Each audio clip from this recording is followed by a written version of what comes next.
You're doing that wrong, Schwer. Yu Hao tenderly instructed her. Okay. Sang Shui said with puffed cheeks as she didn't talk much with her master and gave him cold shoulders. Her distant treatment continued after that towards Yu Hao for hiding the truth. 2 years passed. It was a stormy night, dark and ominous, with thick clouds blocking out the moonlight and glittering stars. The wind howled through the trees as it whipped the branches and leaves into a hysteria.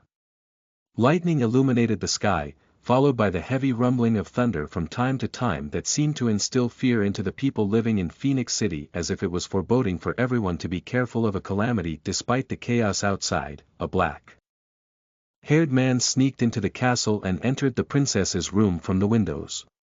"Why are you here, master?" Sang Shui asked Yu Hao, who was drenched in rain and came without knocking. She rubbed her eyes, as the man woke her up from her deep sleep. "We don't have much time, Schwer. Get on my back." He instructed her to hurry in a serious tone. She didn't question him as Zhang Shui trusted him more than anyone. Their master-disciple relationship had become better in these 2 years as the young girl couldn't stay mad at him for a long time. The little princess wrapped her hands around his neck and they ran out of the castle. Dozens of men in black clothes were chasing them. They were tall and thin, their faces were hidden behind a mask that kept their identity a secret. They moved with a predatory grace, their robes flowing behind them, and their eyes flickered with a cold and sinister light. It was only a matter of time before they caught the duo as they had pre-planned to surround them from different directions. "Who are those people that coming after us?" Sang Shui asked with a puzzled face. Yu Hao couldn't answer her as he was hesitant and it could break her delicate heart. Soon the black-robed men surrounded them in a circle. Sang Shui's heart shook in fear as she looked terrified, but the man who was carrying her had a glint of determination in his eyes. Yu Hao was not going to give up without a fight. "Why are you going against the royal family?" Sang Shui asked with a frightened voice. "Haha, little princess. It's Empress who gave us the order to execute you. She wants to see you dead." One of the black-robed men said with a chuckle as he seemed to be the leader. The other black-robed men, and his subordinates also started laughing. == ==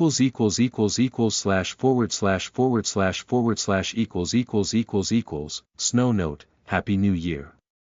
______________________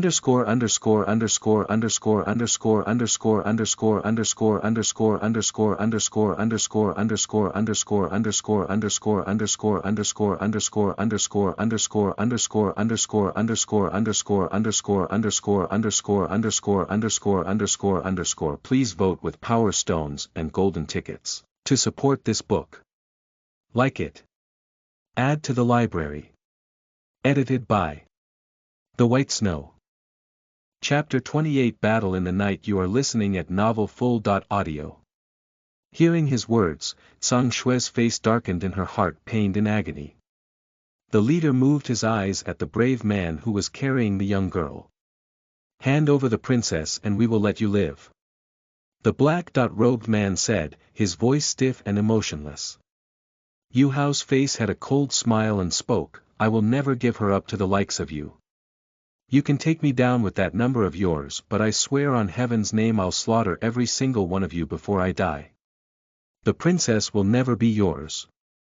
His majestic voice rumbled like the crackling thunder in the sky and caused many black-robed men to take a step back as his chilly voice instilled fear in them. The black-robed men exchanged a look with one another, and their eyes flickered with hesitation and terror. They were weighing their choices, trying to decide if it was worth it to take on the renowned talented genius of content and fight him. "What are you thinking, idiots? If we don't finish this mission we will still die and our family will be killed as well. It's better if we die while finishing our mission," the leader said, waking them up from their frightened state and reminding them of their desperate fate. Seeing their reawakened spirit, he commanded, "Everyone attack." All the black-robed men took out their swords from scabbards one after another and prepared to dive in on their target. They didn't summon the spirit as it could alert the royal guards even though they were a little far away from the castle.